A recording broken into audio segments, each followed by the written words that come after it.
നമസ്കാരം പ്രിയപ്പെട്ട സുഹൃത്തുക്കളെ, ചരിത്രത്തിന്റെ കാണാപ്പുറങ്ങളിലേക്ക് വെളിച്ചം വീശുന്ന നമ്മുടെ പുതിയൊരു വീഡിയോയിലേക്ക് എല്ലാവർക്കും സ്വാഗതം.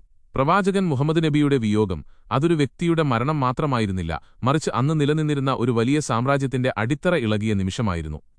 ആ പ്രക്ഷുബ്ധമായ സാഹചര്യത്തിൽ ഇസ്ലാമിനെ ഒന്നിച്ചു നിർത്താൻ അബൂബക്കർ സിദ്ദീഖ് എന്ന ഭരണാധികാരി നേരിട്ട വെല്ലുവിളികൾ എന്തൊക്കെയായിരുന്നു? ഇസ്ലാം എന്ന മതം അതിന്റെ പൂർണ്ണരൂപത്തിലേക്കെത്തിയ മദീന കാലഘട്ടത്തിലെ യഥാർത്ഥ മുഖമെന്താണ്? ചരിത്രത്തിന്റെ താളുകളിൽ നിന്ന് മായ്ച്ചുകളയാനാവാത്ത രിദ്ധയുദ്ധങ്ങളുടെ പിന്നാമ്പുറം തേടി നമുക്കിന്നൊരു യാത്ര പോകാം. നബിയുടെ വഫാത്തിന് തൊട്ടുപിന്നാലെ അബൂബക്കർ സിദ്ദീഖ് ഖലീഫയായി അധികാരമേൽക്കുമ്പോൾ അദ്ദേഹത്തിനു മുന്നിൽ ഒരു പൂമെത്തയായിരുന്നില്ല കാത്തിരുന്നത്. ഒരു വശത്ത് തങ്ങളുടെ പ്രിയ നേതാവിന്റെ വേർപാടിൽ തളർന്നു നിൽക്കുന്ന വിശ്വാസികൾ, മറുവശത്ത് ഇതൊരു അവസരമായി കണ്ട് തലപൊക്കുന്ന വിമതർ. കഴിഞ്ഞ വീഡിയോയിൽ നമ്മൾ സൂചിപ്പിച്ചതുപോലെ മുസൈലിമയും സജ്ജാഹുമൊക്കെ കള്ളപ്രവാചകന്മാരായി വേഷമിട്ട് ജനങ്ങളെ തെറ്റായ വഴിയിലേക്ക് നയിക്കാൻ തുടങ്ങിയത് ഈ സമയത്താണ്. പക്ഷേ ഇതിനെയെല്ലാം അബൂബക്കർ എങ്ങനെയാണ് നേരിട്ടത്? സമാധാനത്തിന്റെ പാതയാണോ അതോ വാളിന്റെ കരുത്താണോ അദ്ദേഹം പ്രയോഗിച്ചത്? ഇതാണ് നമ്മൾ ഇന്ന് ചർച്ച ചെയ്യുന്നത്. നമ്മുടെ ഈ വായനയ്ക്ക് ആധാരമായി നമ്മൾ ഉപയോഗിക്കുന്നത് മുജാഹിദ് പ്രസ്ഥാനം പുറത്തിറക്കിയ ഇസ്ലാം ചരിത്രവും വികാസവും എന്ന ഗ്രന്ഥമാണ്. ഈ പുസ്തകം മുന്നോട്ട് വയ്ക്കുന്ന ചില സത്യങ്ങൾ ഒരുപക്ഷേ നിങ്ങളെ അത്ഭുതപ്പെടുത്തിയേക്കാം. മുഹമ്മദ് നബിയുടെ കാലത്ത് വിശ്വസിച്ചവരെല്ലാം ഒരേപോലെ ഉറച്ച വിശ്വാസികളായിരുന്നില്ല എന്ന് ഈ ചരിത്ര ഗ്രന്ഥം തന്നെ സാക്ഷ്യപ്പെടുത്തുന്നു.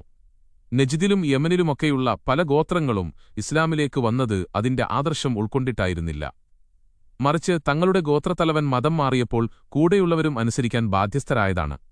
ഇതൊരു ആത്മീയ വിപ്ലവത്തേക്കാളുപരി ഒരു രാഷ്ട്രീയ കീഴടങ്ങലായിരുന്നു എന്ന് നമുക്കിവിടെ കാണാം.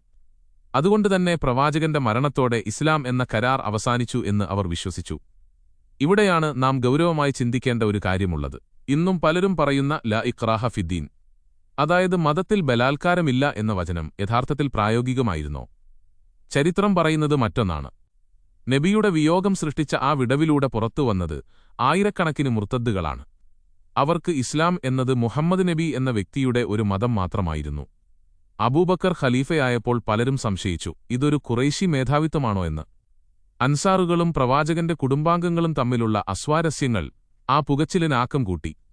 മറ്റൊരു വലിയ വിഭാഗം സക്കാത്തിനെ കണ്ടത് പ്രവാചകന് നൽകിയിരുന്ന ഒരു വ്യക്തിഗത നികുതിയായിട്ടാണ്. നബിയുടെ മരണശേഷം സക്കാത്ത് നൽകില്ലെന്ന് അവർ പ്രഖ്യാപിച്ചു. ഇവിടെ ശ്രദ്ധിക്കേണ്ടത്, ഈ ആളുകൾ നിസ്കരിക്കാത്തവരോ അവിശ്വാസികളോ ആയിരുന്നില്ല. അവർ ഇസ്ലാമിക തത്വങ്ങൾ പാലിക്കുന്നവരായിരുന്നു, പക്ഷെ ഖലീഫയ്ക്ക് ടാക്സ് കൊടുക്കാൻ അവർ തയ്യാറായില്ല. ഈ സാഹചര്യത്തിൽ അബൂബക്കർ സ്വീകരിച്ച നിലപാട് വളരെ കർക്കശമായിരുന്നു. ഇസ്ലാം ഉപേക്ഷിക്കുകയോ സക്കാത്ത് നിഷേധിക്കുകയോ ചെയ്യുന്നവർക്ക് വധശിക്ഷയാണ് അർഹതയെന്ന് അദ്ദേഹം പ്രഖ്യാപിച്ചു. ഈ പ്രതിസന്ധി ഘട്ടത്തിലാണ് ഖുർആൻ ക്രോഡീകരണത്തെക്കുറിച്ചുള്ള ആശങ്കകളും ഉയരുന്നത്. ഇന്ന് നാം കാണുന്ന രീതിയിലുള്ള പുസ്തകരൂപത്തിലായിരുന്നില്ല അന്ന് ഖുർആൻ. മനഃപ്പാഠമാക്കിയവർ യുദ്ധക്കളങ്ങളിൽ കൊല്ലപ്പെടാൻ തുടങ്ങിയപ്പോൾ ഇസ്ലാമിന്റെ ഭാവി തന്നെ തുലാസിലായി. അബൂബക്കർ എന്ന ഭരണാധികാരിക്ക് ഈ ആഭ്യന്തര ലഹളകളെ അമർച്ച ചെയ്യുക എന്നത് തന്റെ അധികാരത്തിന്റെ നിലനിൽപ്പിന് അത്യാവശ്യമായിരുന്നു. ഖാലിദ് ഇബ്നു വലീദിനെപ്പോലെയുള്ള 11 യുദ്ധപ്രഭുക്കളെ അദ്ദേഹം ഈ ദൗത്യത്തിനായി നിയോഗിച്ചു. ഈ യുദ്ധങ്ങളിൽ ഏറ്റവും പ്രധാനം മുസൈലിമയുമായുള്ള ഏറ്റുമുട്ടലായിരുന്നു. 40,000-ഓളം വരുന്ന വലിയൊരു സൈന്യവുമായിട്ടാണ് മുസൈലിമ നേരിട്ടത്. പക്ഷേ അബൂബക്കറിന്റെ സംഘടിത സൈന്യത്തിനു മുന്നിൽ അയാൾക്ക് പിടിച്ചു നിൽക്കാനായില്ല. അയാൾ വധിക്കപ്പെട്ടു. ഇവിടെ പലരും ചോദിക്കാറുണ്ട്, മുസൈലിമ വധിക്കപ്പെട്ടത് അയാൾ കള്ളപ്രവാചകൻ ആയതുകൊണ്ടല്ലേ എന്ന്. എന്നാൽ ചരിത്രത്തെ ഭൗതികമായി വിശകലനം ചെയ്താൽ നമുക്ക് കാണാം, അത് കേവലം ഒരു യുദ്ധവിജയം മാത്രമാണ്. പ്രവാചകൻ എന്ന നിലയിൽ അല്ലാഹുവിന്റെ സംരക്ഷണം ലഭിക്കുമായിരുന്നെങ്കിൽ ഉഹുദ് യുദ്ധത്തിൽ മുഹമ്മദ് നബിക്ക് പരിക്കേൽക്കില്ലായിരുന്നു. ആത്യന്തികമായി ആരുടെ പക്കൽ കൂടുതൽ ആയുധബലവും ആൾബലവുമുണ്ടോ അവർ വിജയിക്കുന്നു എന്നതാണ് യുദ്ധഭൂമിയിലെ നിയമം. നമ്മൾ ഇന്ന് ചർച്ച ചെയ്യുന്ന ഈ ചരിത്രഭാഗങ്ങൾ ഒരു വലിയ പാഠം നൽകുന്നുണ്ട്. ഇസ്ലാം എന്നത് സ്നേഹത്തിന്റെയും കാരുണ്യത്തിന്റെയും മതമായി മക്കയിൽ തുടങ്ങിയെങ്കിലും മദീനയിലെത്തുമ്പോൾ അത് നിയമങ്ങളും ശിക്ഷകളും വാളും നിറഞ്ഞ ഒരു രാഷ്ട്രീയ ഭരണക്രമമായി മാറുന്നത് നമുക്ക് കാണാം. ഒരാൾക്ക് തന്റെ വിശ്വാസം സ്വതന്ത്രമായി തിരഞ്ഞെടുക്കാനോ ഉപേക്ഷിക്കാനോ ഉള്ള അവകാശം അന്നുണ്ടായിരുന്നില്ല. മതം ഉപേക്ഷിക്കുന്നവനെ കൊന്നുകളയുക എന്ന പ്രാകൃതമായ നിയമമാണ് അവിടെ നടപ്പിലാക്കിയത്. ഇന്നും നമ്മുടെ മദ്രസകളിൽ ഈ നിയമങ്ങൾ പഠിപ്പിക്കപ്പെടുന്നു എന്നത് ഗൗരവകരമാണ്. ഇന്നത്തെ ആധുനിക സമൂഹത്തിൽ മനുഷ്യത്വത്തിനും വിദ്യാഭ്യാസത്തിനും പ്രാധാന്യം നൽകുമ്പോൾ ഇത്തരം നിയമങ്ങൾ കാലഹരണപ്പെട്ടവയാണെന്ന് നമുക്ക് മനസ്സിലാക്കാം. അതുകൊണ്ടുതന്നെയാണ് പല ഇസ്ലാമിക രാജ്യങ്ങളും ഇന്ന് ഈ ശിക്ഷകളിൽ നിന്ന് പതിയെ പിൻവാങ്ങുന്നത്. പക്ഷേ നമ്മുടെ നാട്ടിലെ മതപ്രസംഗകർ ഇപ്പോഴും മക്കയിലെ കാരുണ്യത്തിന്റെ കഥകൾ മാത്രം പറഞ്ഞ് യഥാർത്ഥ മദീന ചരിത്രത്തെ മറച്ചുവെക്കുന്നു.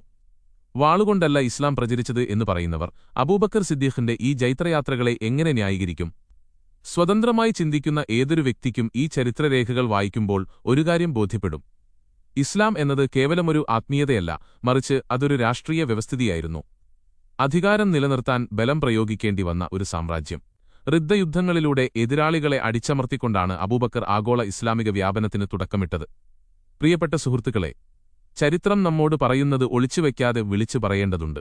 മനുഷ്യത്വത്തിനു മുകളിലല്ല ഒരു മതവും.